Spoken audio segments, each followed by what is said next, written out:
Good evening everyone. মনে আছে lunch video share করার সময় তোমাদেরকে আমি বলেছিলাম ইভিনিং ভিডিওতে তোমাদের সঙ্গে কাঁচা কলার কোপ্তার রেসিপিটা শেয়ার করব। দুটো কাঁচা কলাকে আমি মাঝখান থেকে কেটে ধুয়ে সিদ্ধ হতে দিয়েছিলাম।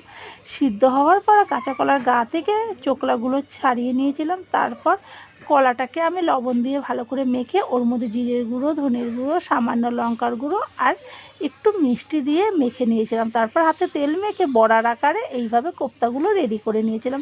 ওদিকে ওভেনে একটা কড়া বসিয়ে সাদা তেল দিয়েছিলাম। তেলটা গরম হতেই কোপ্তাগুলো একে একে আমি ছেড়ে দিয়েছিলাম। যেহেতু আমি ছোটো ছোটো কোপ্তা বানিয়েছি তাই একসঙ্গে অনেকগুলো ভেজে নিতে পেরেছি। এক পিঠ হয়ে গেলে অপর পিঠ উল্টিয়ে পাল্টিয়ে লাল করে ভেজে নিয়েছিলাম। আর দুবারেই আমার ভাজা কমপ্লিট হয়ে গিয়েছিল। তারপর ওই তেলের মধ্যে আরেকটু তেল দিয়ে কয়েকটা গোটা গরম মশলা, সাদা জিরে, একটা শুকনো লঙ্কা ফোড়ন দিয়েছিলাম। এরপর আদা বাটা, জিরে বাটা, ধনে গুঁড়ো দিয়ে ভালো করে কষিয়ে নিয়েছিলাম।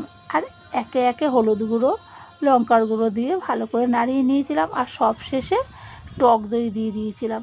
টক দইটা দিয়ে নাড়িয়ে চাড়িয়ে আমি এতে একটু গরম জল দিয়ে দিয়েছি। গরম জলটা ফুটতে শুরু করলেই আমি ওর মধ্যে 4টে কাঁচা লঙ্কা দিয়ে দিয়েছিলাম অতিরিক্ত ঝালের জন্য।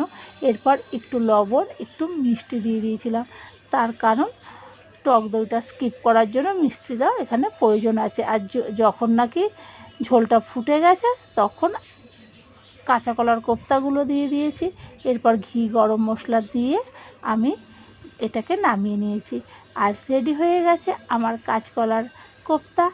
এটা গরম ভাতের সঙ্গে, রুটির সাথে খেতে ভীষণ ভালো লাগবে। আর বিশ্বাস করো ভীষণ টেস্টি লেগেছে। রেসিপিটা ভালো লাগলে লাইক শেয়ার